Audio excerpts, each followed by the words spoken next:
أعوذ بالله من الشيطان الرجيم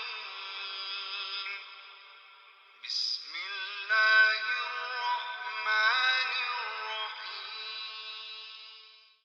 So if you rely upon Allah and you understand that Allah created you, number one, He will provide for you. He will definitely give you. There's no way that Allah can forget you when He's provided for the ants, when He listens to the discussion of the flies. Amazing, subhanallah.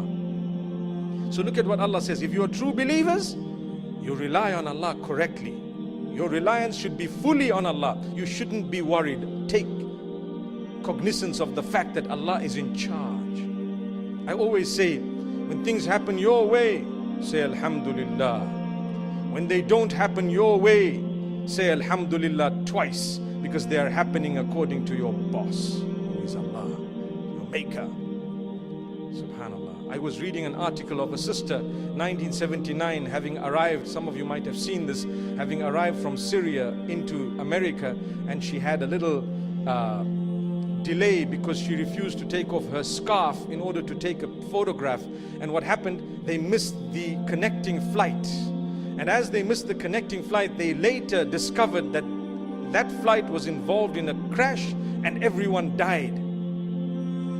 How many of us have been saved by being delayed? We get angry sometimes, agitated because of something that went wrong according to us. But according to Allah, nothing ever went wrong. Subhanallah. Someone can bash your motor vehicle completely. You walk out with a smile. Yes, it doesn't mean you say, it's okay, it's okay. Sometimes it's not okay. No.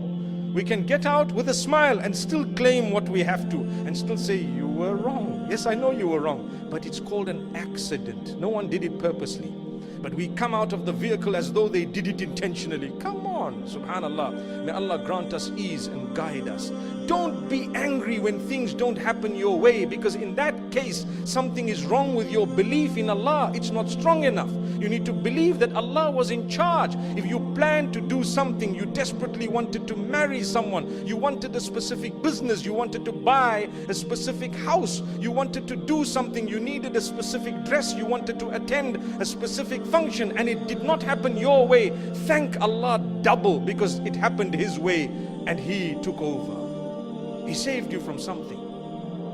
And even if you don't realize what He did for you at the time, the fact that you're happy with what Allah decided for you would actually earn you closeness to Allah. Allah decided it for you. So don't worry, you've lost out on nothing. The only time you blame yourself is when Allah has given you the capacity, the ability to do something that is beneficial for you or to protect yourself from some harm, and you sat back and said, well, if it's decreed, let it happen.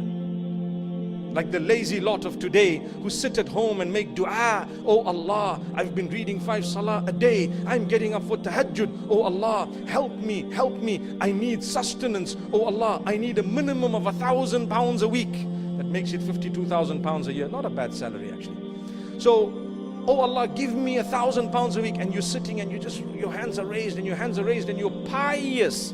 That pious is mistranslated. It's got to do with pies, maybe meat pies, subhanallah. Because you cannot sit in your room when Allah's given you the capacity to pick up your phone and look for jobs online from your phone, but you say, no, I rely on Allah. That is false reliance. The hadith says, tie your camel, then say, I rely on Allah. Allah gave you the capacity. You cannot leave your motor vehicle open with all your pounds dangling from here and there and everything else, that's valuable in your vehicle, and you say, I rely on Allah and Allah alone. He's going to take care of my car. Well, I tell you what, when you come back, everything will be stolen from the car and your car will be gone as well. Why? You were foolish. So this is why we say, when Allah gave you the capacity to do something, do it. Use your brain, use your energy. That's why the hadith says, احرص على ما ينفعك واستعن بالله ولا تعجز. Always work hard to achieve what is beneficial for you. Did you hear that? Work hard to achieve what is beneficial for you and seek the help of Allah and never give up. Subhanallah. That's called proper reliance on Allah. I locked my car, I did whatever I could, still someone broke the window and stole something. I say, Alhamdulillah, I'm okay. Allahu Akbar. Allah didn't want me to perhaps make use of something that was stolen, maybe to stolen from me. So this is all the help of Allah. You need to understand how Allah works.